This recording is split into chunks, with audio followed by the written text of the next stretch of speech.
Hello, you're welcome to Brain Food's live session. It's so good to see you again. So good to see you dropping by. Welcome.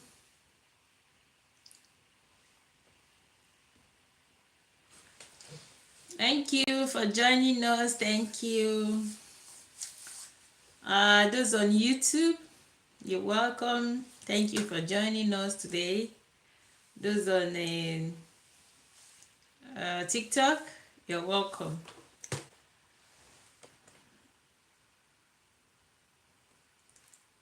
Hello. Thank you.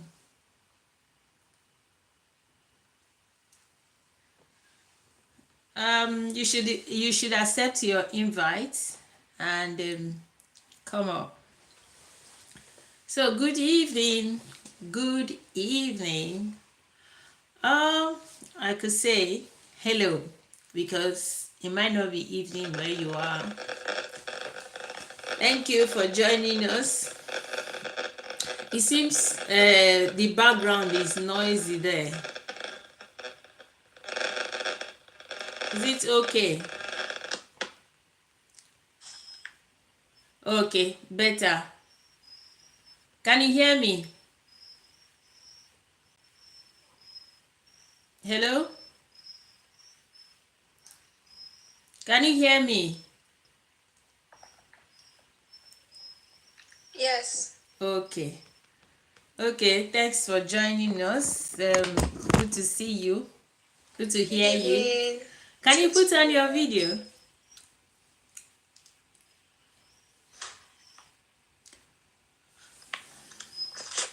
But it's fine if you don't want to. Well, yes, tonight we are discussing vitamins that are important. Hi Maya. Good to have you, Maya. On this page, we support children with neurological impairments and their families. That is what we do here.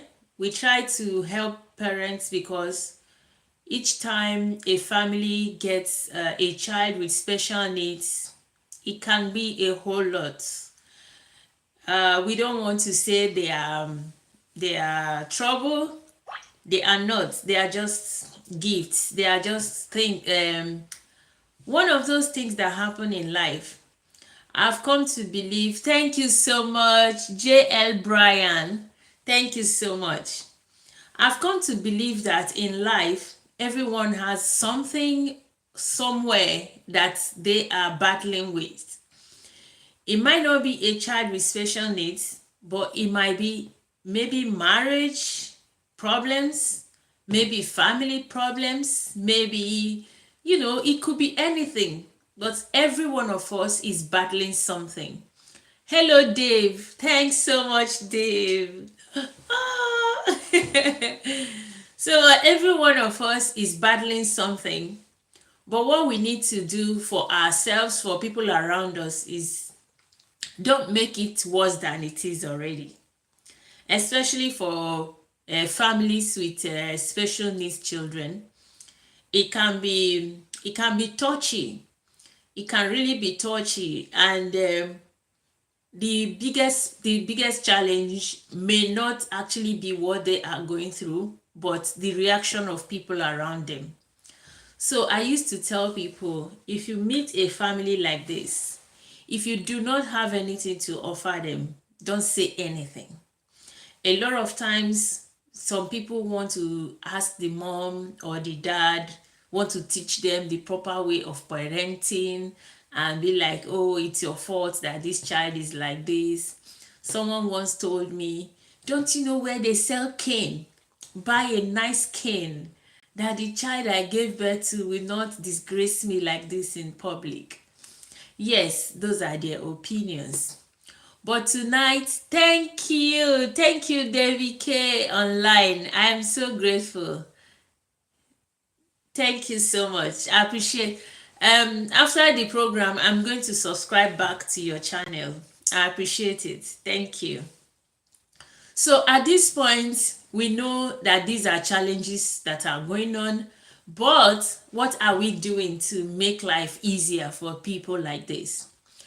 My name is Ijoma Ugu. I am a public health nutritionist. For over 10 years, I have been supporting children with special needs and their families. Hello, Loganov. Hello, good to see you. I appreciate you.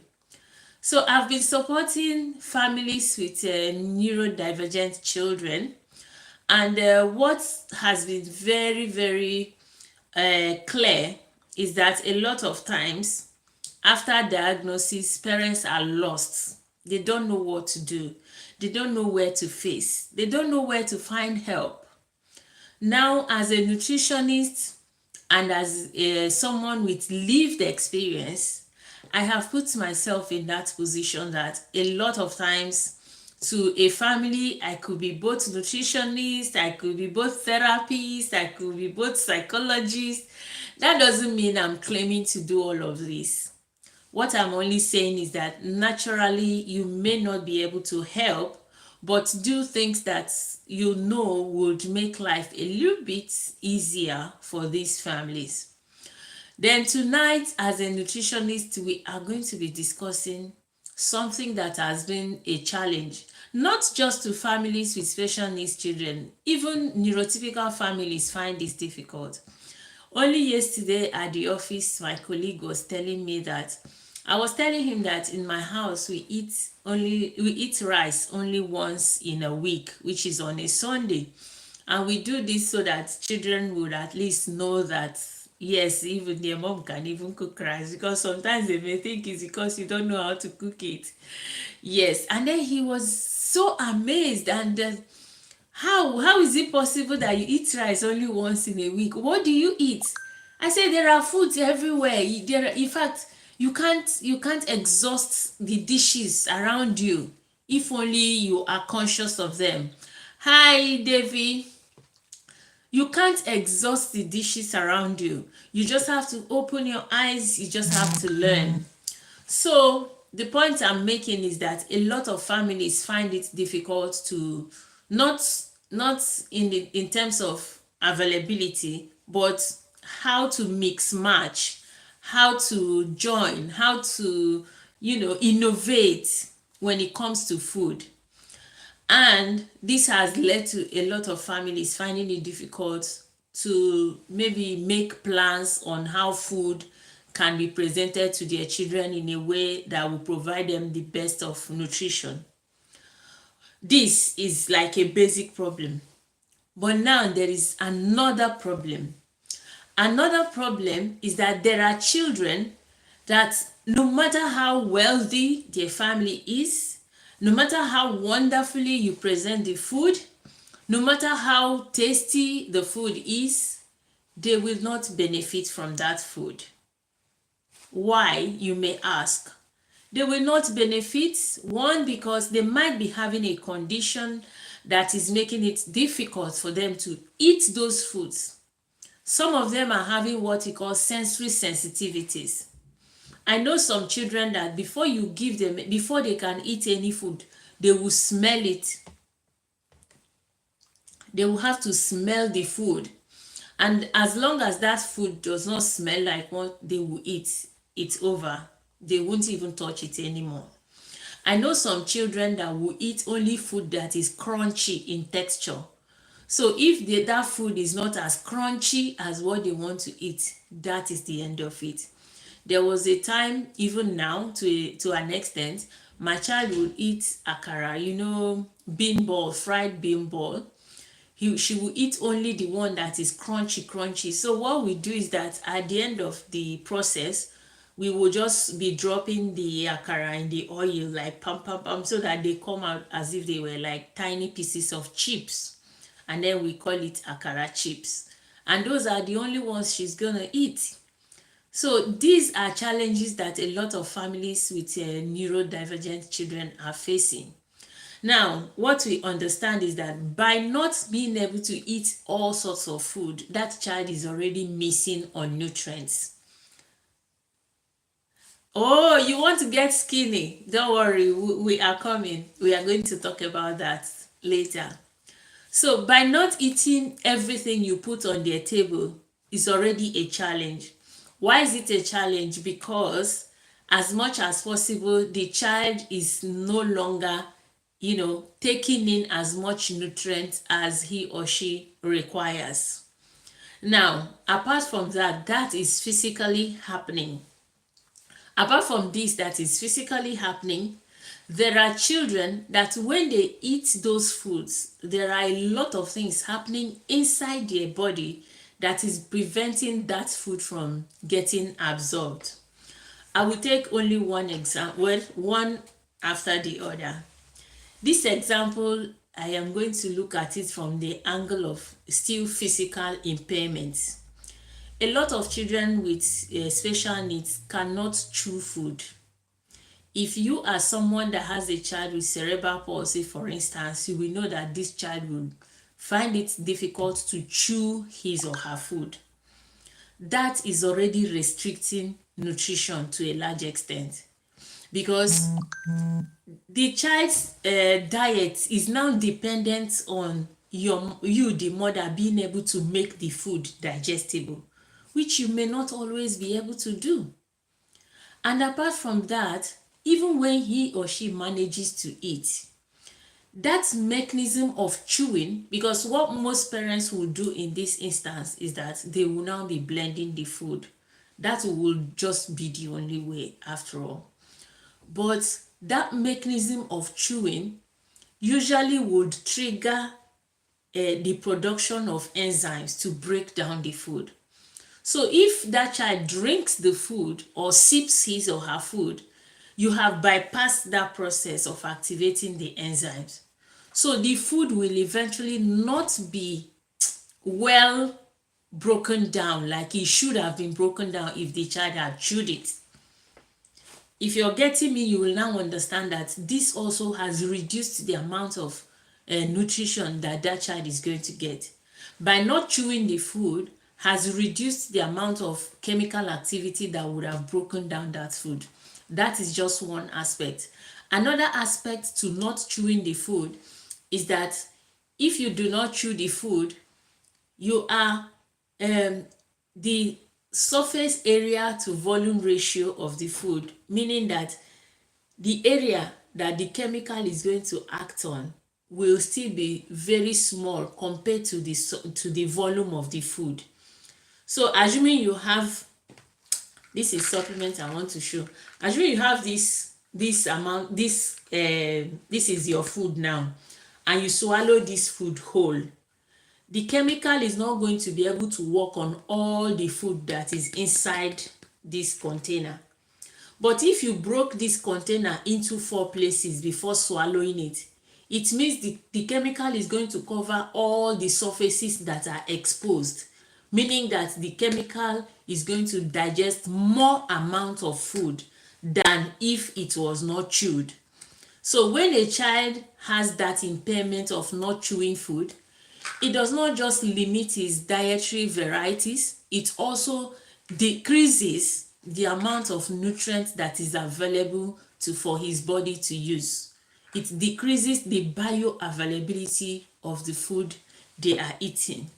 So these are two physicochemical factors. Now, those are aside. Another aspect of children with special needs and food. Oh dear. Okay, you can just lie down and be watching. Then whenever you feel like sleeping, you can sleep. So another aspect of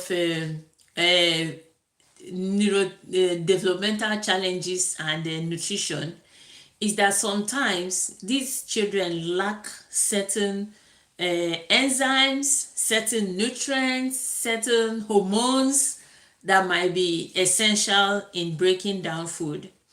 Let me take, for instance, there is an enzyme we call DP4 enzyme.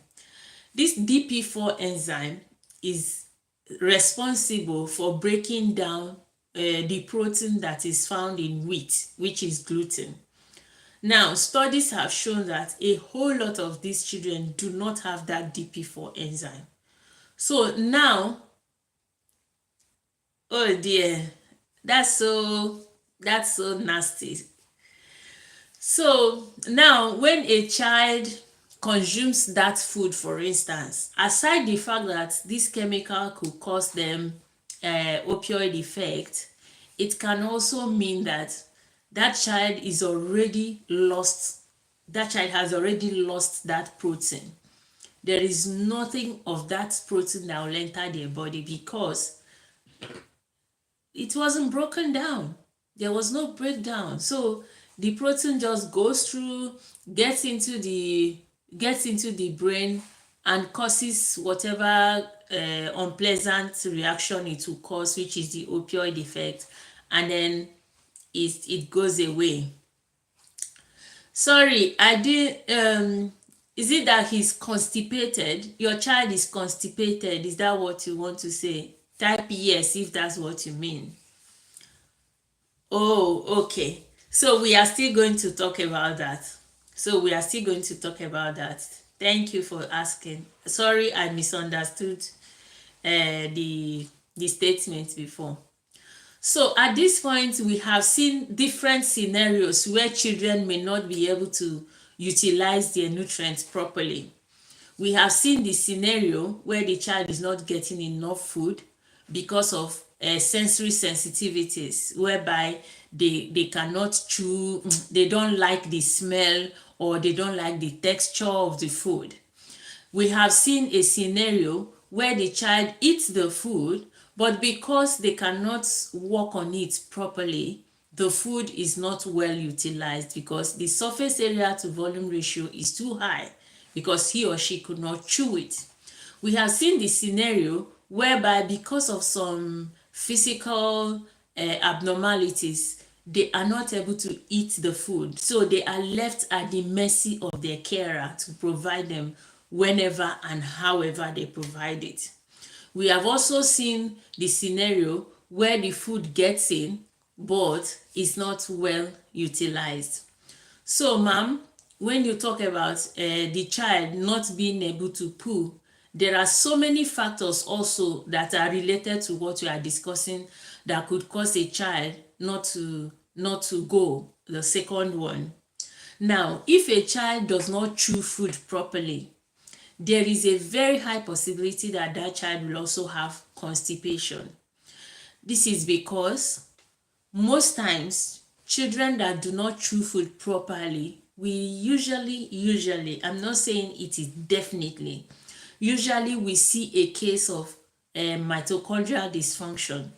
Mitochondrial dysfunction in this instance is just showing in a way that the child is not able to use their fine muscles. So that child has fine motor issues. If you notice such children that don't chew their food, some of them, they don't like holding pen to write. When the therapist gives them pen, they just cry. When the therapist is asking them to write, they are screaming at the top of their voice. It is not because they don't like studying. It's because it is painful for them to hold pen or pencil because it's too small. So they have issues with their fine motor. That's why the therapist usually would bring grip, pencil grip, and put so that they won't have to bring their fingers together too much to be able to hold the pen and the pencil. So such child that is not comfortable holding pen, there is likelihood that he will not be chewing his food properly. There is also likelihood that he is not pooing well. And let me tell you how that is affecting their nutrients. It is not just affecting the nutrients by not being able to chew. It is also affecting their nutrients because when you eat food, the stomach is supposed to do a peristaltic movement we call churning. Churning means the stomach is doing this, turning the food, exposing them to chemical and, contrasting and expanding. But when a child has that condition, the stomach cannot do all those. So when the stomach fails to do that activity, It means the food that the child ate is not breaking down properly. And when the food does not break down properly, the nutrients are not released. And when the nutrients are not released, imagine the child has lost on those nutrients. So when that happens, the food starts moving down to where it's going to be excreted. And when it gets there, believe me, the fine muscles that the cells down the buccal, the anal muscles, the anal muscles are not able to contrast and expand to allow the materials to pass. So in that case again, the child is constipated. I still don't understand what is your pussy enzyme. Maybe you explain more. So at the end of the day, anyway, what I'm explaining is still part of what we are saying. That having a fine motor challenge is also through this series of activities is also one way that fine motor concerns are affecting children's nutrition. Now we have outlined all the ways that a child might be losing nutrients.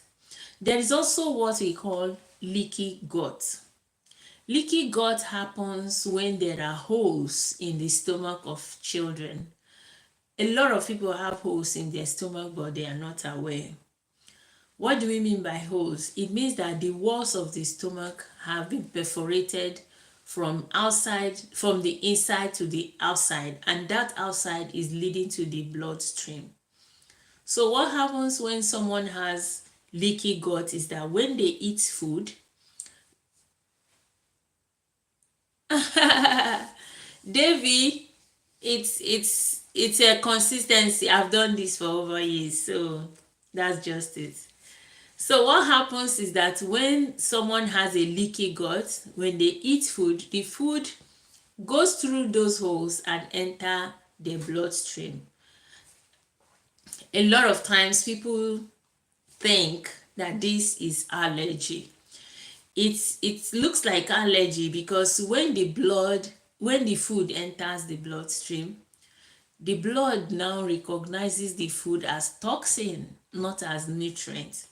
And when it recognizes it as toxin, it sends out soldiers, what we call antibodies. It sends out antibodies to begin to fight the food.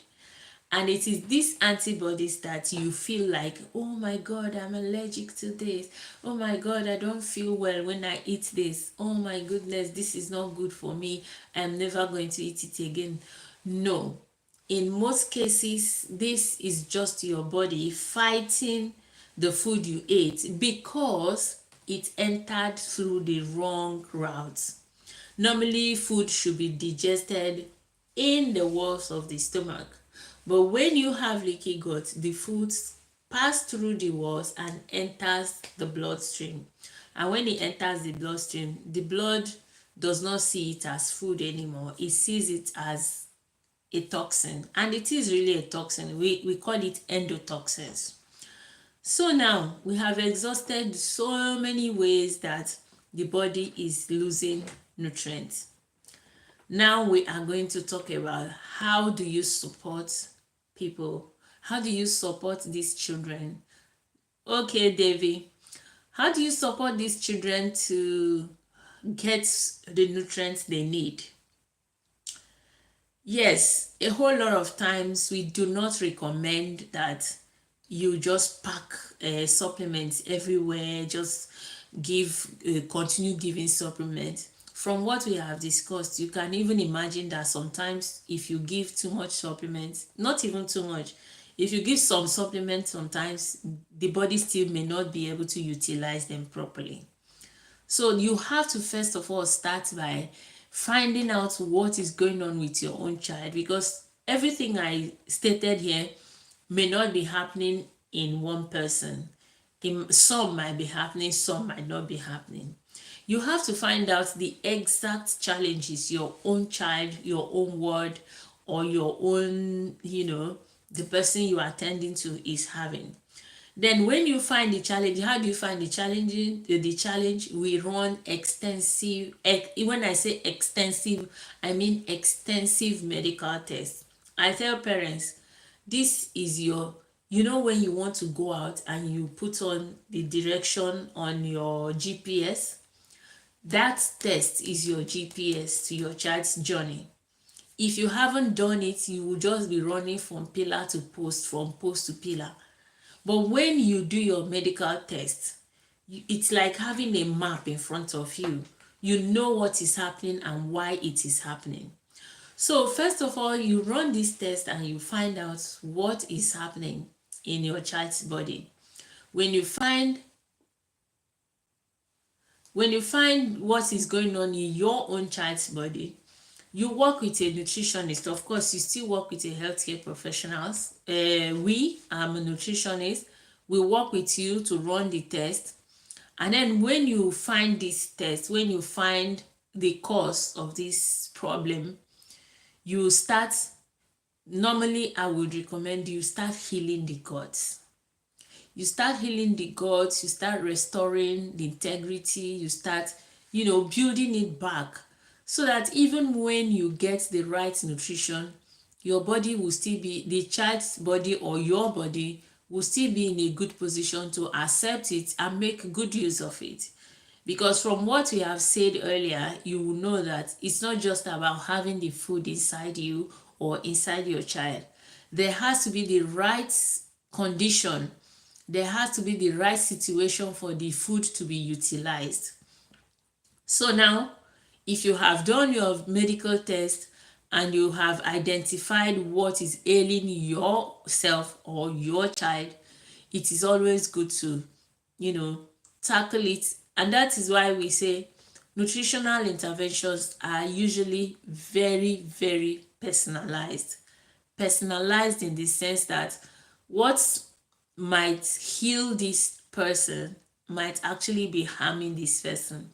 I will give you an example. I had medical tests for 2 children. One child's test was telling me that this child requires like a whole lot of carbohydrates because he had mitochondrial dysfunction. So it's saying that because the mitochondria is not functioning optimally, we should ensure that we supply carbohydrates, at close intervals.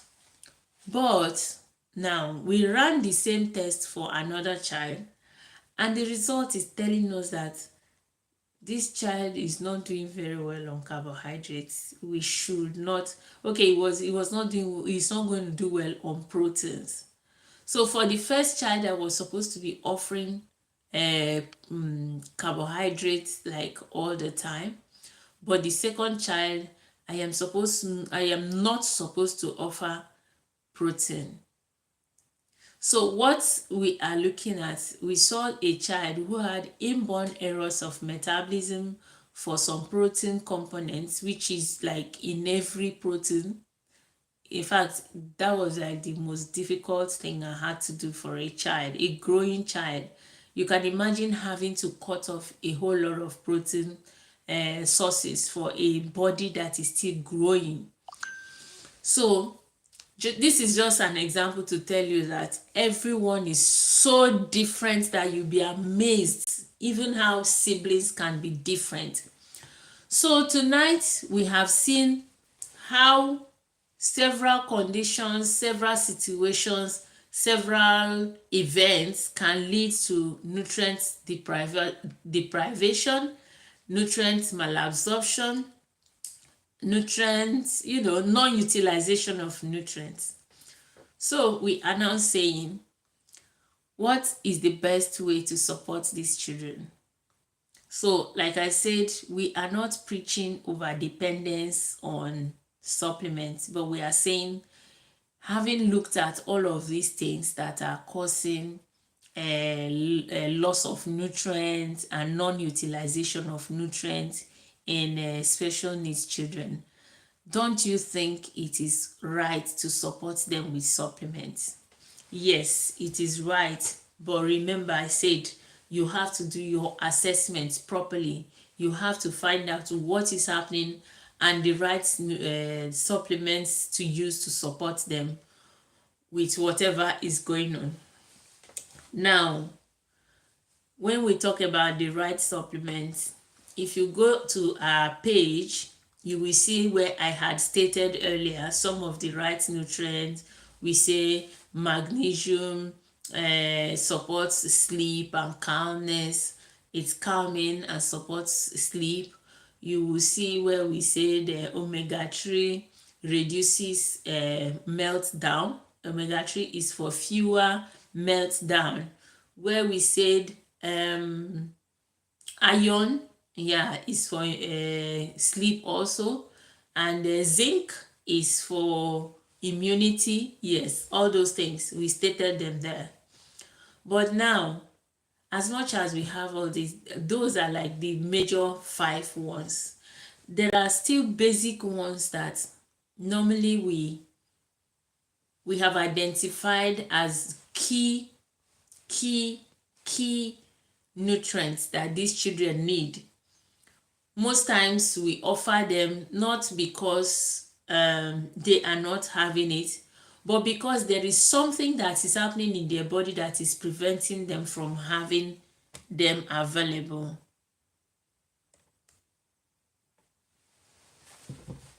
Temilade, what's happening? Is it reception? So one of those key nutrients, one of those key nutrients is this. This is B12. B12. I know that a lot of parents with special needs children, especially autism, already know that they need B12. But B12 is one nutrient that is very, very delicate. How? It is delicate because if you consume it, like if you put it in your mouth right now, it doesn't guarantee that you will have it, because the stomach acid can destroy it. The stomach acid can destroy vitamin B12. Then you are going to ask, how about what other forms can we take B12? We say you can take B12 either as an injection or a sublingual. So why I am giving this is that it says dual coenzyme methylcobalamin and adenosylcobalamin. It's a bit more expensive than what you get there, but this brings me to another factor when it comes to using supplements. You don't just use any supplement you like for children with special needs. A lot of children with special needs have what we call MTHFR gene. This gene is such that the way some supplements will work in your body is not the way it will work in their body. For a child with autism, for instance, that has MTHFR gene, that child cannot just take any kind of vitamin B12. It is better to give them the kind of vitamin B12 that says methylcobalamin. There is another type of B12 that says cyanocobalamin. I know these words may sound like heavy, but if a child is on the autism spectrum, please don't give them cyanocobalamin. Give them methylcobalamin. Why? Because methyl is like the chain that is lacking in the methylation cycle. There is a methylation cycle in the children that have neurodivergent children, autism, ADHD. There is a cycle that is not very functional, which has been supposedly pointed at as one of the major causes, because if that cycle is not functional, it means your body cannot detoxify properly. So we believe that these children do not detoxify properly, and it means that many things that should be leaving their body are actually staying back in their body. And that is why if you test a lot of them, you see that a very big number of them have heavy metal toxicity. There are heavy metals staying in their body, whereas normally lots of them would have been, removed from the body like in a normal process.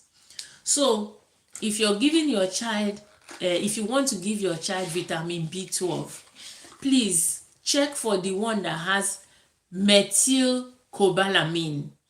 Don't give your child the one that has cyanocobalamin. If you want this is available on our the link in our bio in TikTok, because the app does not permit supplements on the shop. So if you click the link in our bio, you are going to see it's going to direct you to where you can get this particular one. I use it. Yes, I use it, and let me tell you, I was talking about if you put it in your mouth that the stomach acid will destroy it. Yes, the stomach acid will destroy it. So where do you put it? Just watch me. You put it here, under your tongue. I'm not going to keep to the rule, because the rule is if you put it under your tongue, you don't swallow it until you count 30 seconds. You have to wait 30 seconds because there is a nerve that goes from under your tongue to your brain. And that nerve means that if you put that under your tongue, you have bypassed the stomach acid. But if you swallow it before 30 seconds, it means you still swallowed it. You still swallowed it through your tongue, through your hair. But if you left it here for 30 seconds without swallowing, it is assumed that by the time you are swallowing it, a lot of it would have passed through that nerve and gone inside your body without passing through the stomach. So they are not destroyed by the stomach acid. So that is for vitamin B12. I'm not going to talk about so many vitamins because we already made a video on it. There is also other forms, and another one that's my favorite is folic acid. Please don't give your child folic acid. Your child needs the vitamin, all right, but the form that you give your child that vitamin can make or kill. If you give your child folic acid, if your child is on the autism spectrum or is having Mr. Passion, get cured. I don't know. If your child, oh dear, Dima, good to see you.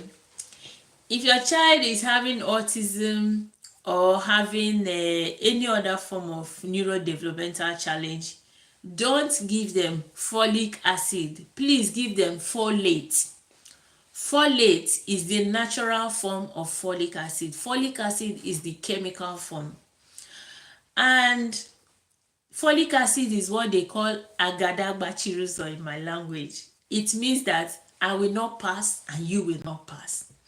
So if you give your child folic acid, your child will not be able to break down the folic acid if that child has that gene I'm talking about. That child will not be able to break it down, and neither will that folic acid leave their body. The folic acid will not go, it will not break down. What it will do is that just like this, it will come and cover the entrance of folate. This is where the folate is supposed to enter. The folic acid will just come and cover it like this. So that even when you eat your vegetable, when you eat your natural foods that will supply you the folate, they cannot enter because the folic acid has covered the point of absorption. So if you are giving your child folic acid, just know it that you are not just depriving the child of having folic acid, folate, but you are also preventing the child from utilizing whatever you'll be giving him in future. And that is why a lot of women, they still consume a whole lot of folic acid, but they will still have children with impairments. Why? Because they are taking the wrong type of supplement. If you must take that nutrient, please don't take it in form of folic acid, take it in form of folate. It might be a little bit more expensive, but believe me, you'll be doing yourself a whole lot of good. Sometimes you won't even see it in the market.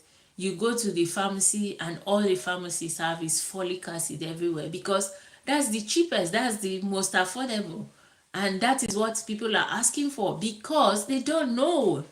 They just believe they are taking supplements. They don't even know they are not taking the right one. So today we have concentrated on the right forms of supplements. The next thing I'm going to talk about is purity of supplements. Oh my goodness, I have seen supplements and I have seen supplements. I see some supplements that has all sorts of fillers. I should have brought one, but I would never forgive myself to buy certain supplements. It would be like my father just wasted the money he paid to pay for me in school. My father and my husband trained me, so I wouldn't want to disappoint them by buying certain types of supplements that are on the market that people are buying and consuming. So tonight we are saying, if you are buying supplements, look for supplement that has the fewest amount of fillers. I don't even know what to say. Like, I don't know their name, like the names to call. I can't buy such. So I was actually looking to see whether I will see it here, but I wouldn't buy such things with my money. But when you are the rule of thumb is that when you read, if it has like the whole world and you don't know it, you don't know what is written there, run, oh, like they say in Nigeria. There is a brand that I usually like. If you go to that brand, oh, I didn't bring it. If you go to that brand, all you'll be seeing is maybe carrot, cabbage, yellow, melon. You know the names of everything that is in your supplement. You will see it. It's not all the stearate, magnesium, calicate, and you should be able to read it and understand what is in the food you're taking. That is when you're talking about multivitamins. Yes, there are some that are maybe purely just chemical names, like if you're talking about acetyl L-carnitine. These are real food. They come from food, but because they have this chemical name. This one is example, citicoline. Citicoline, you get it from your egg. It's very good for children with autism. You get it from egg.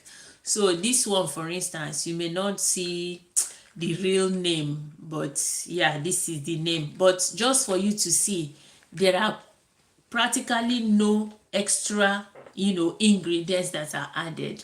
It has only microcrystalline cellulose is what they use in making the casing that they pour it. Then silica is basically a nutrient that is in sand. You get silica in your sand. That's why a whole lot of children with autism, if you take them to the beach or if they live near the water, they really improve. They do well because the silica is actually very good for them. It supports them tremendously. So brothers, sisters, ladies, gentlemen, there's a whole lot about supplements. There's a whole lot of vitamins. There's a whole lot on food and nutrition when it comes to children with developmental challenges. I just want to know right now, one of my co-hosts, do you have something to tell us?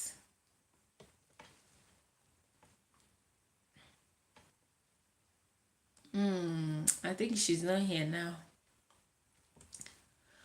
Okay, so as it is, supplements is very serious when it comes to children with developmental challenges. We have talked about what are the scenarios where the child is not getting enough nutrients. We said it could be as a result of sensory sensitivities.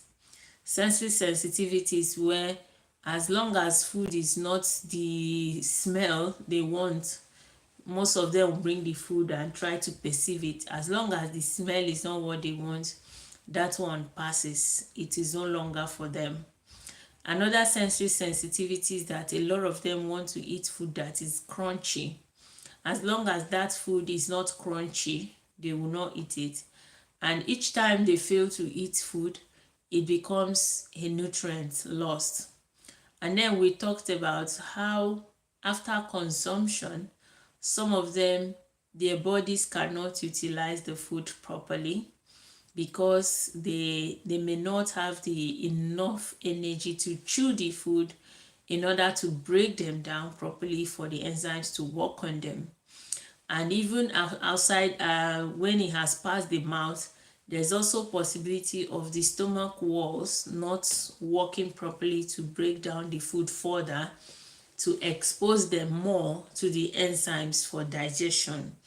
And whichever food that doesn't get digested is practically lost. The nutrient is lost. We also say there are instances where it is because there are holes in their stomach that would make the food to pass through the stomach and enter the bloodstream. And when it enters the bloodstream, it becomes a toxin. And just know it, when it goes through that route, it is lost to the body. And then, yeah, there are also instances of consuming the wrong type of nutrient, where we talked about having to perform your medical test. A thorough medical test is like a roadmap to your health, to your child's health, to your world health. When you don't have your test, when you have not performed any test, you are practically just, running in the wild. Think about your medical test as putting the map of your journey. When you put the map, when you're traveling or leaving your house, when you put the map, you go directly to where you're going.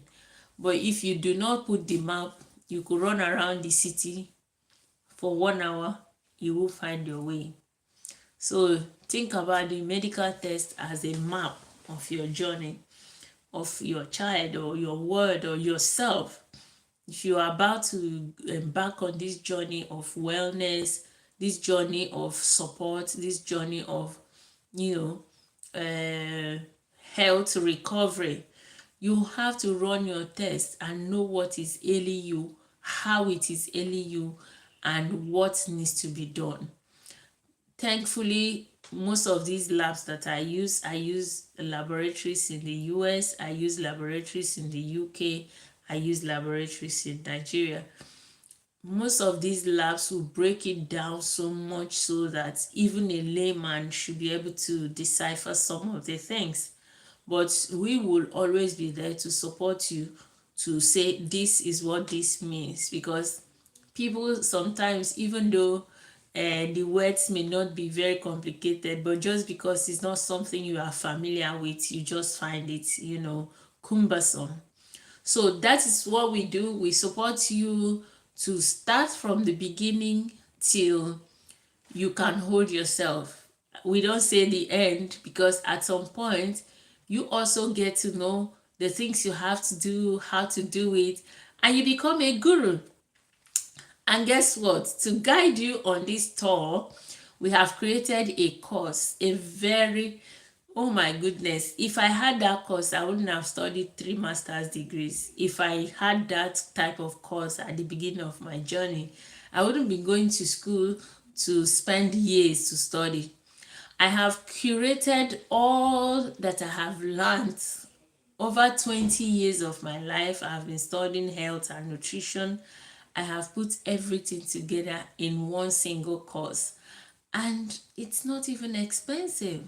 So if you are interested in taking this course, I will encourage you, do not hesitate, reach out to us, and you will be so amazed at how much you'll be getting. We are starting our first cohort, will be starting in July, and seriously, I can't wait to, have more people who are aware of what is around them, how to manipulate nature. It's not a sin how to you can actually manipulate nature. Temilade, please can you come up? I can't wait to guide you on how you can manipulate nature, get it right, make the best of everything that is around you. Okay, I'm almost exhausted. Hello, ma'am. Can you hear me? Yes, I can hear you. So, to guide our discussion, I believe you have some questions. What do you have for me?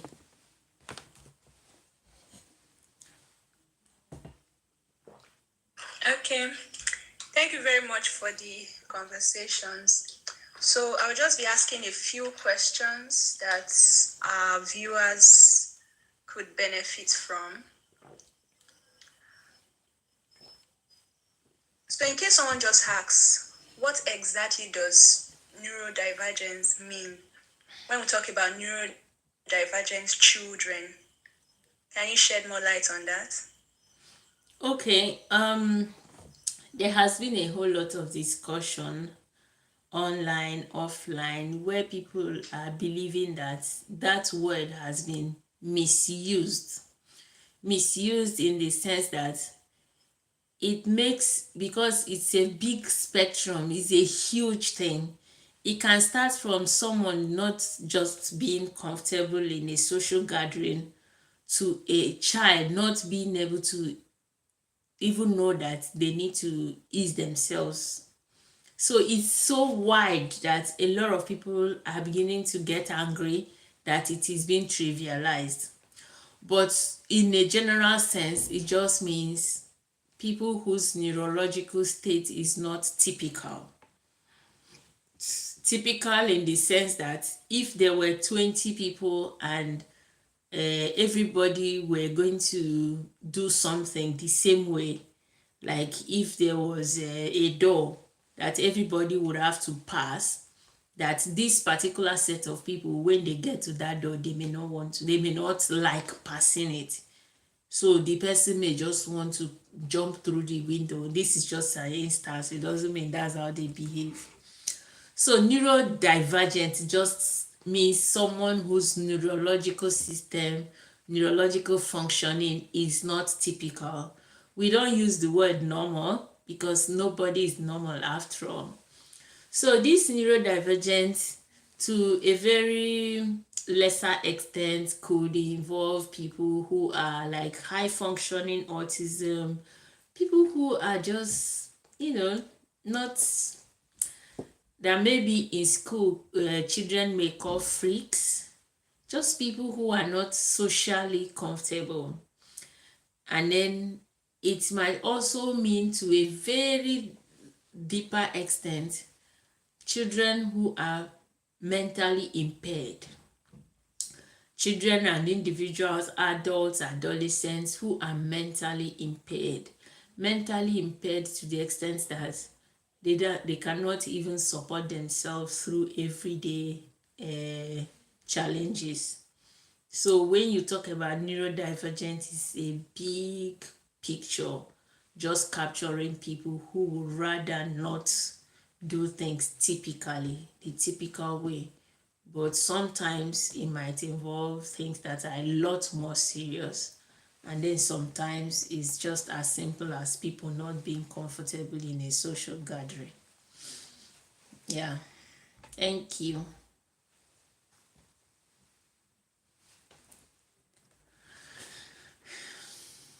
Hello, are you still there? I believe that your reception is not being stable.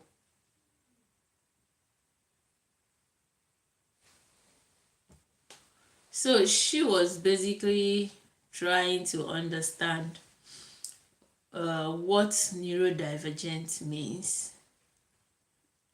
Oh, okay.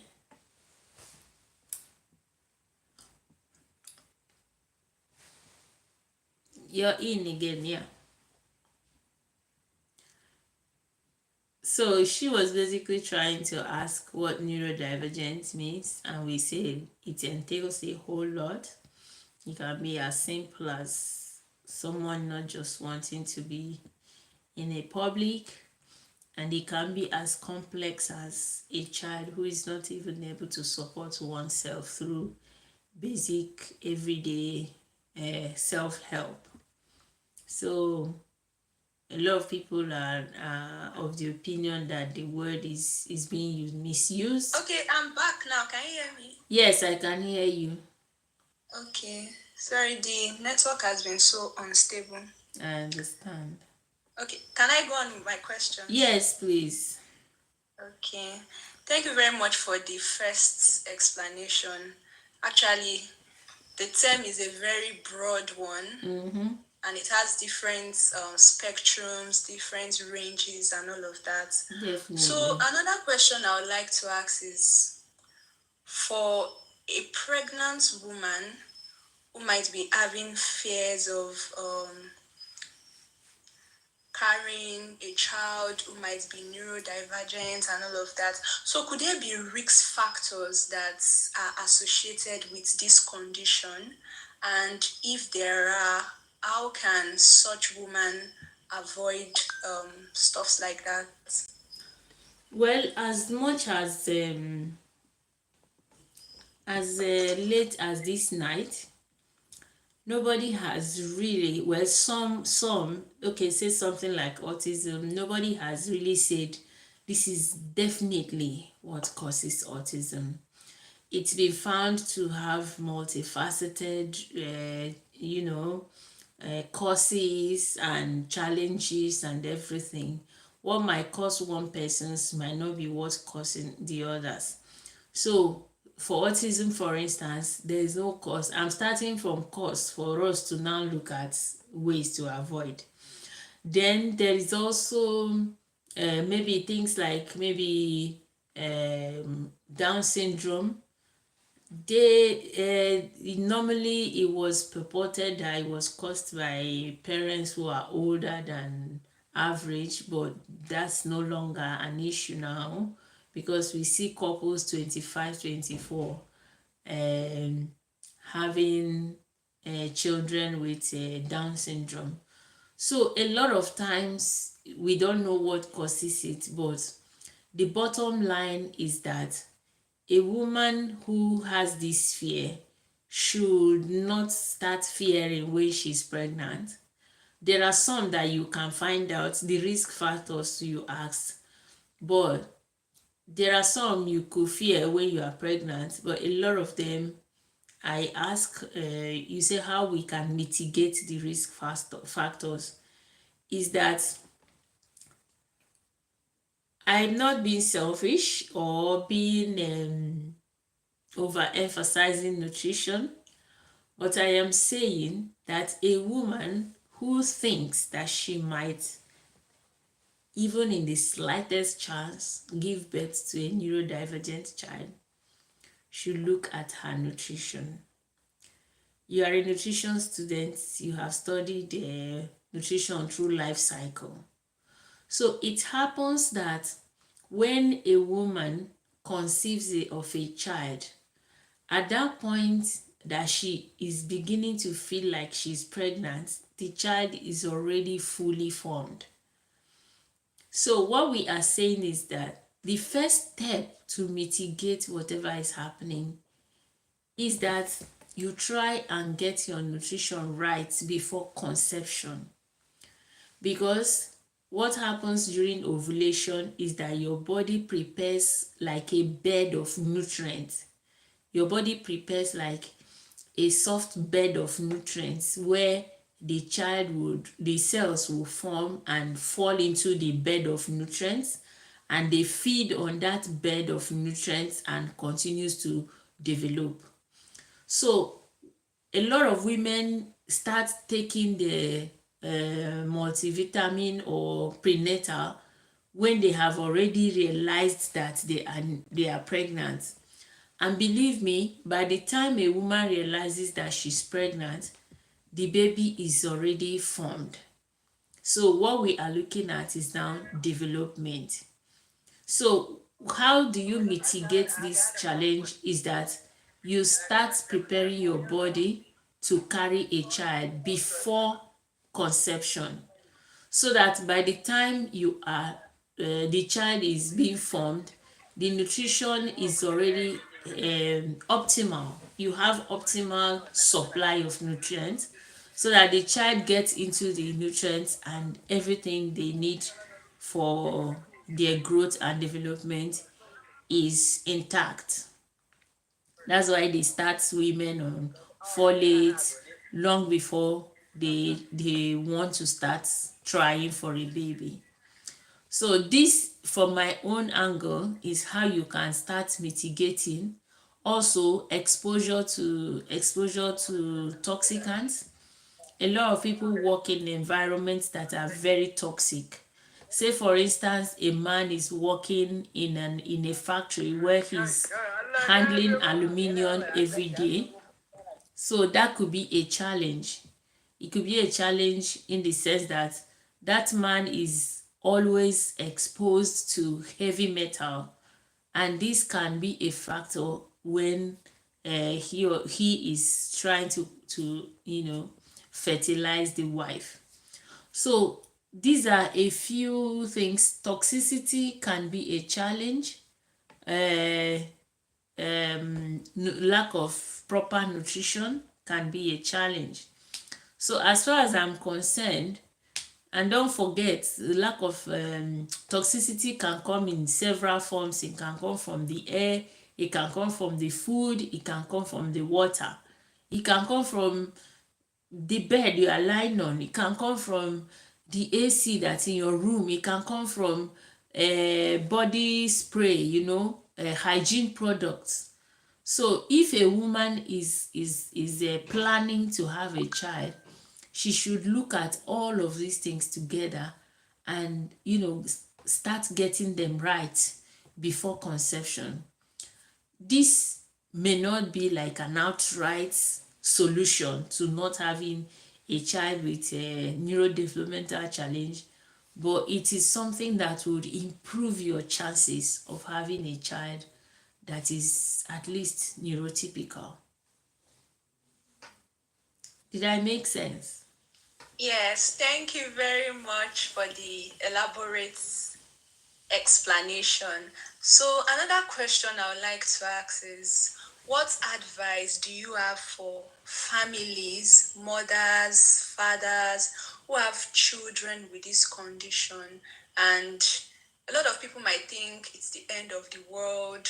Children with these conditions might not be able to achieve their full potential in life and all of that. So, what advice do you have for them in order to navigate through these challenges? Because, to be sincere, it could be tough. Tell me Yeah, about it. yeah, And I will say actually. it's true. Yes. So it is tough. It's not just could be. If there's any other word for tough, that is raising a child with neurodevelopmental challenge. The advice which I also give myself, so when I'm talking, I'm also resonating around me. The advice is some of them do eventually get better. Some of them don't get better, unfortunately. Sorry to break the bubble. This doesn't mean that miracles can't happen. It can happen. But a lot of times the doctors tell us, this is incurable.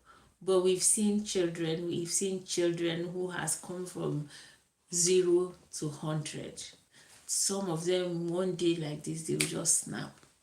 So the advice is that while it lasts, don't allow what the child cannot do overshadow your hope and your resilience. Because sometimes when parents are trying to be positive, I'm just laughing because Sometimes it is that time you are trying to be very positive that everything will be as if they have scattered from the beginning to the end. So what we are saying is that children, when you have such a child, don't allow what they cannot do to overshadow what they can do. What I mean is, if they ask you, how is your child? Start by saying, he can draw, he can sing, he likes music, he can, start elevating what they can do rather than elevating what they cannot do. Hello, mommy Onome. Oh, that's nice. That's nice. Good to see you here.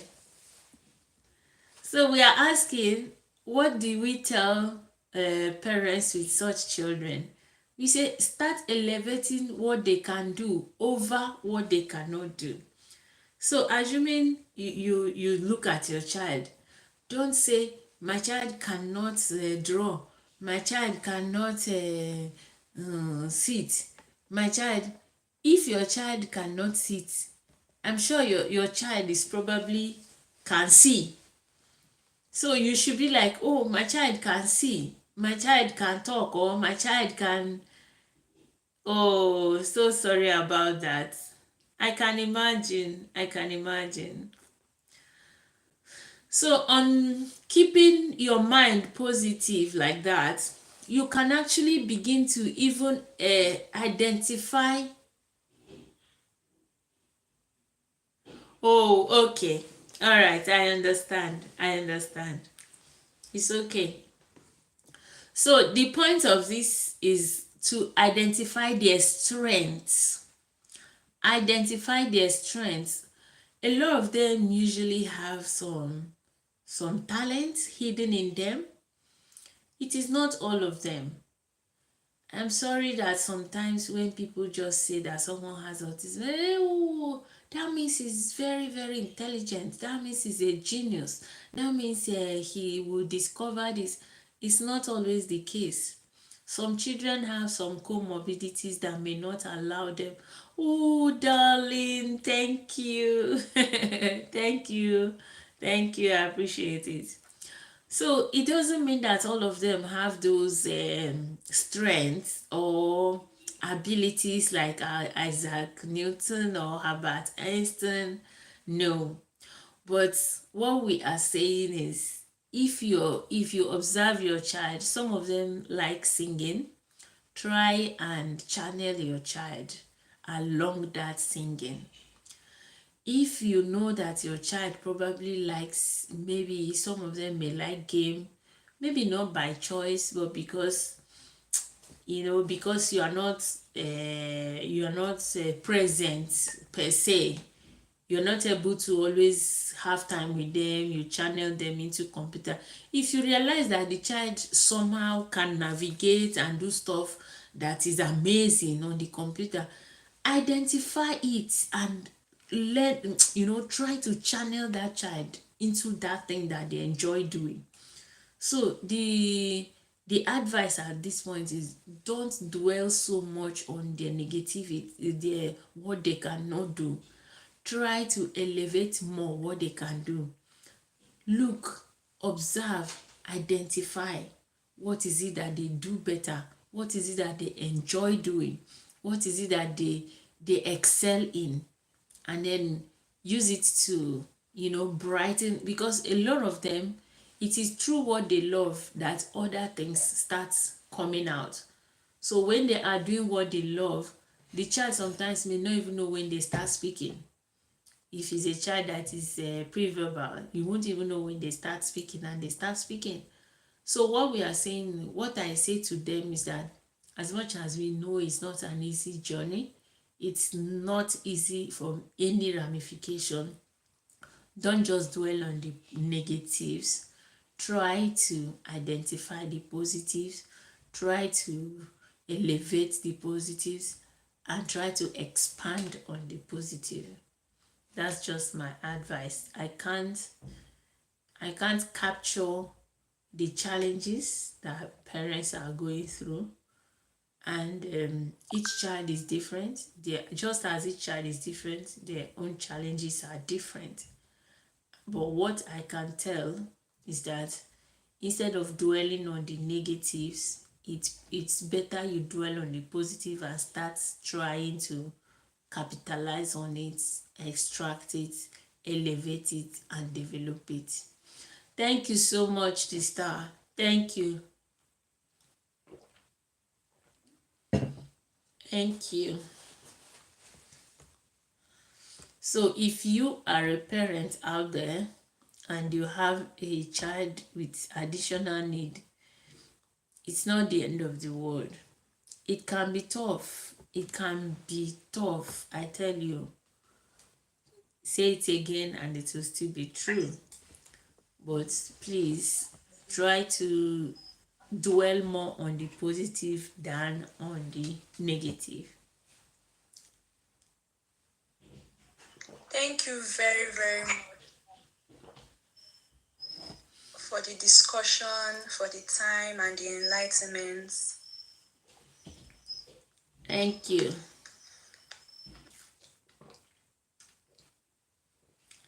Okay, I believe. Okay, can I still go? Yeah, you can go on. Let's just spend a few more minutes. So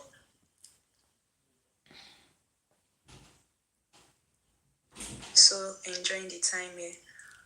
So I would like to ask, in a situation where a parent has a neurodivergent child and would like to enroll such child in a school, definitely their learning process could be different from every other child. Yeah. And most likely they might need special attention while learning. Yeah. Most especially in school, in classes and all of that. So what can such a parent do if such a parent doesn't have special schools around, schools that can attend to the peculiar needs of such a child? So should such a parent resort to homeschooling or just take the child to the school available? I don't know if you understand my question. I know. I understand. Because yes, because not all regions have special schools. Not all regions are should I say fortunate enough to have facilities to cater for these children specially. Yes. I know. So that's my question. Yes, I know. And that is like a challenge that a lot of families face, especially in our country where there are no, special education places, centers, schools like that. I will tell you what I did. So when my child was, let's say, 2, because I don't take my children to school until they are 2. So we went to, normal school. It was tough because the teachers didn't understand her. They would just put her at the back of the class. She was potty trained early, not mess herself up as in poo or all that, but like when it's time to eat, she would mess her clothes, that kind of messing.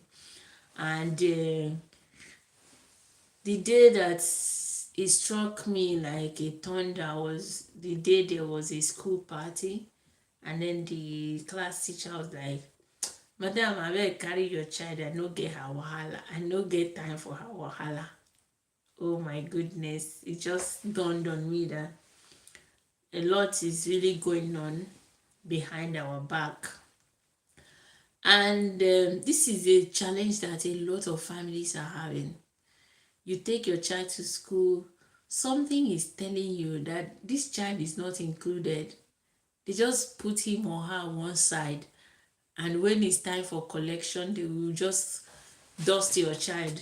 And when you come, by the time you take your child, you'll be like, finally this child is gone. Yes, you don't blame them, because even you, the parents, you know that this child is a handful. So this continued for years.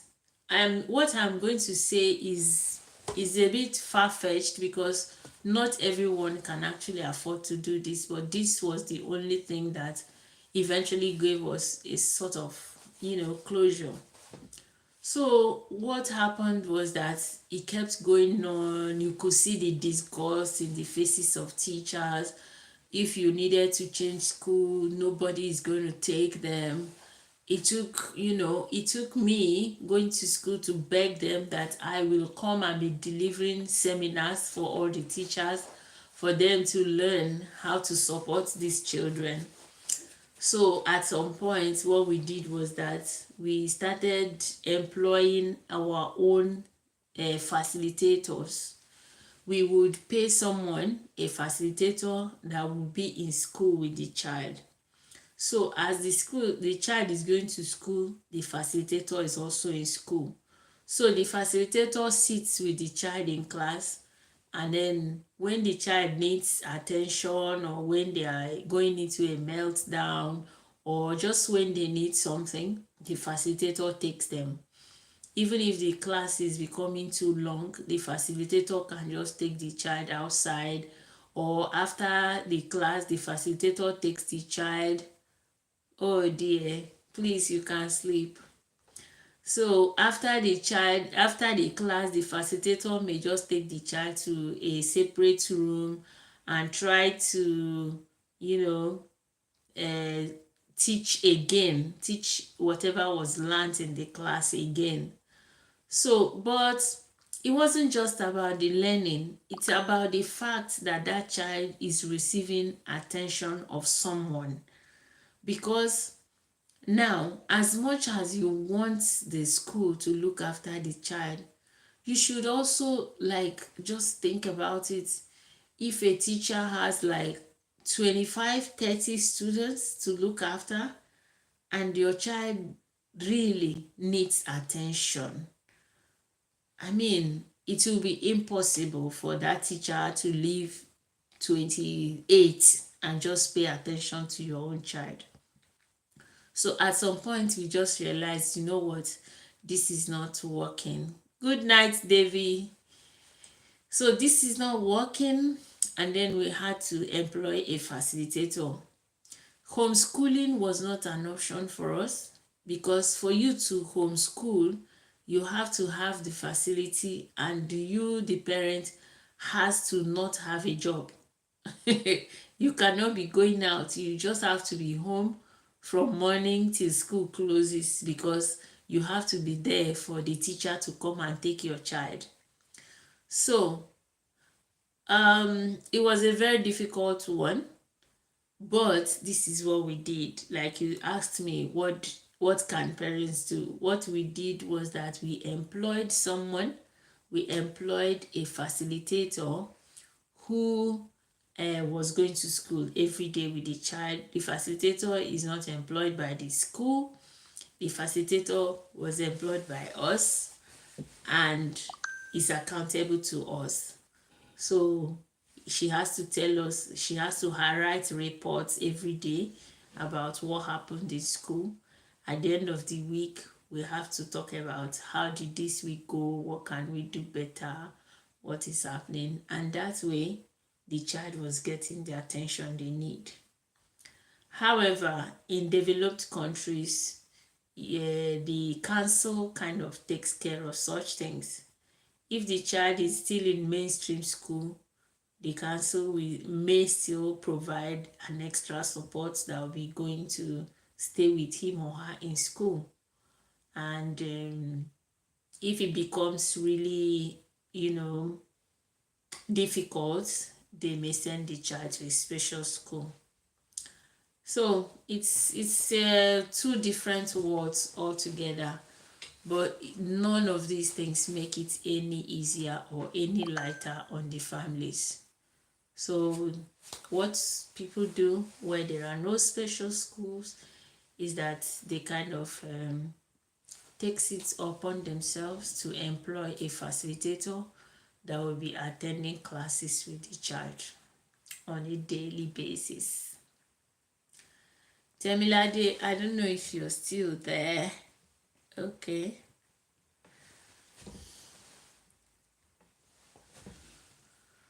So, in an instance that families find themselves in this situation, it's usually very difficult, very, very difficult.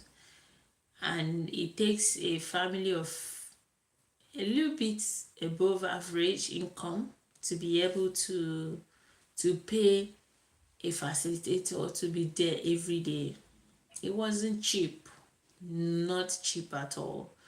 As at 2023, we were paying, apart from school fees and everything, you pay the facilitator about 150,000 naira per month, and that wasn't the going rate. She was just doing it for us. We know it was much more expensive than that. You can imagine how much that will cost a family. So it's a very difficult situation right there. Very, very difficult. Thank you so much, Ma. I really appreciate that you have shared a part of your journey. Really, it's a journey of strength, a journey of endurance, a journey of faith, and a journey of hope. And our hearts actually go out to all parents or caregivers out there who are going through this. Yeah. And we trust that you pull through and it all comes out well. Yeah. By the grace of God. The hope So of from my every. end, I Yeah. don't know. Yeah.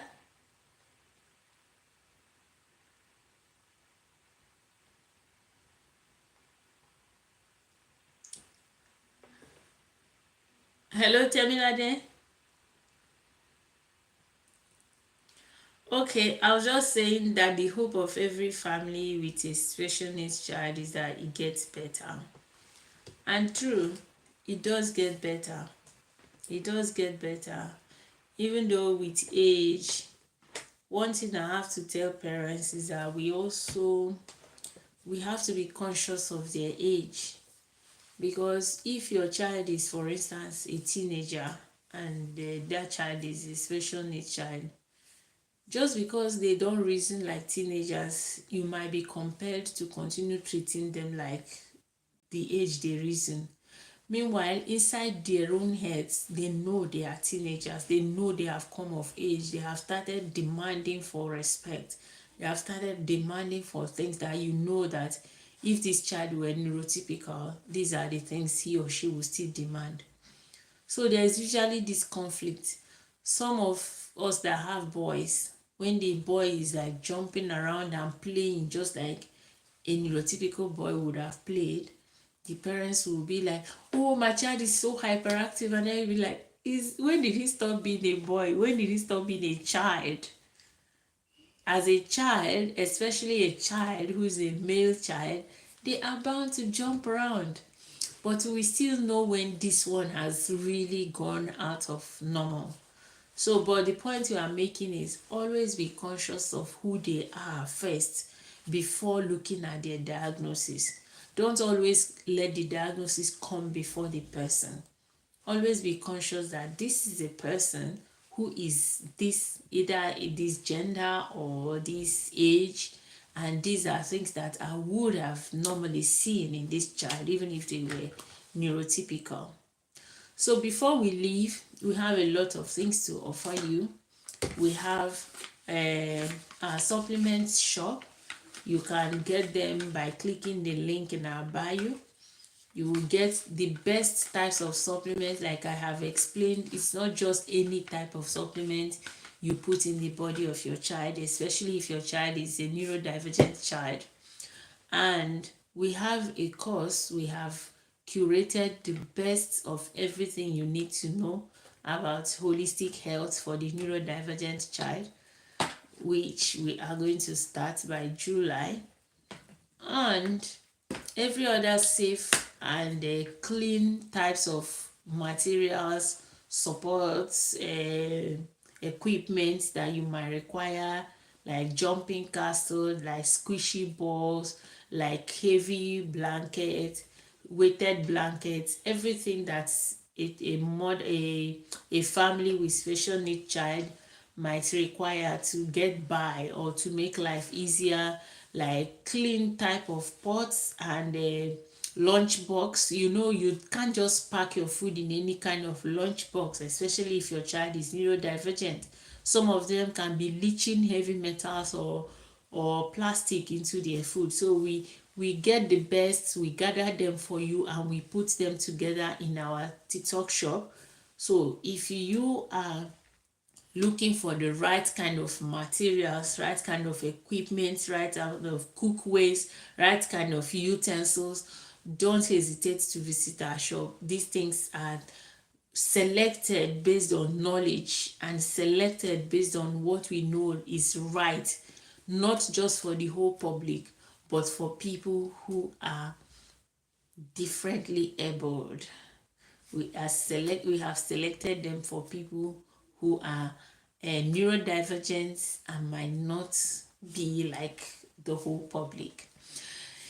It's been nice, spending time with you, and I just appreciate that you came by.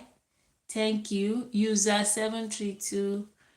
You've been hanging on for a while. Jane Hardy, I appreciate you coming. The Star, thanks so much. The Star Product, thanks so much. We are going to do this again on Saturday, and on that day I hope to see everyone. Vicky, good, thank you so much. On Saturday I hope to see you again, where we are going to discuss more about holistic health for neurodivergent children. Saturday, the same time, 10 p.m. to when our questions are exhausted. Thank you so much. Temilade, do you have anything to say?